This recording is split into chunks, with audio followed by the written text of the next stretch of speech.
L'industrie agroalimentaire génère chaque jour de grandes quantités d'eau polluée. Or, les solutions pour purifier ces effluents sont souvent très coûteuses et peu écologiques. Sous cette serre, en Italie, les chercheurs cultivent des microalgues qui absorbent les nutriments pour leur croissance. Une technologie capable, disent-ils, de répondre aux exigences financières et environnementales. Campo Rosso, dans le nord-ouest de l'Italie. Cette entreprise participe au projet européen SALGHI, visant à démontrer les avantages des algues dans le traitement des eaux usées. Ce scientifique en est persuadé.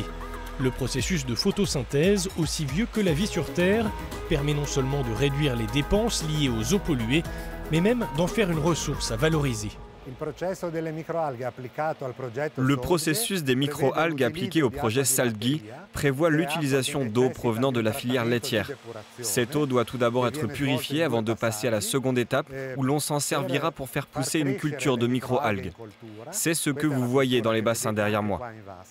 À partir de cela et après un processus de collecte, nous avons d'une part de l'eau traitée qui, comme vous le voyez, est limpide et vide de substances polluantes, et d'autre part de la biomasse qui est un produit à haute valeur ajoutée et qui pourra être vendu sur le marché après avoir passé un strict contrôle qualité. Les algues voient le jour dans ce laboratoire. Une en particulier, la spiruline. Vieille de 3 milliards d'années, elle présente toujours autant de qualités pour les chercheurs, notamment celle de pouvoir pousser dans les eaux à très forte salinité. Cette algue est capable de stocker ce que nous appelons les contaminants issus de différents procédés industriels, comme par exemple les nitrates qui constituent les principaux nutriments nécessaires à la croissance de l'algue. L'algue a la capacité de les emmagasiner comme des protéines dans ses tissus grâce à la photosynthèse, ce qui lui permet d'augmenter sa concentration dans les bassins de culture. Du soleil, du dioxyde de carbone et des eaux usées. C'est tout ce dont ont besoin ces algues pour absorber les polluants et grandir. Ce site peut en produire 20 kg par jour.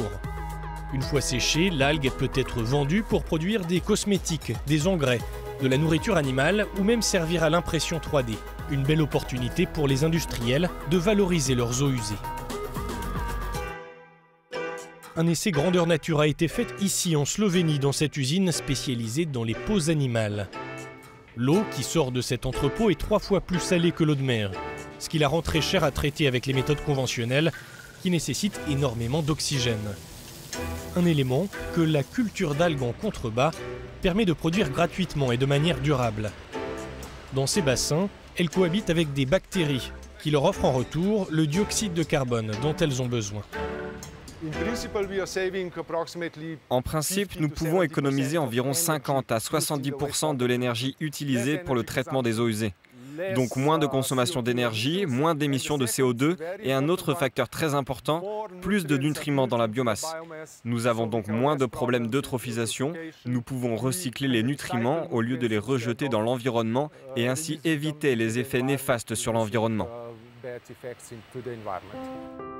Le travail de recherche se poursuit pour valoriser les espèces d'algues et rendre de plus en plus rentables de telles installations, afin que d'autres voient le jour près des usines, ailleurs en Europe, pour avancer vers l'économie circulaire de demain.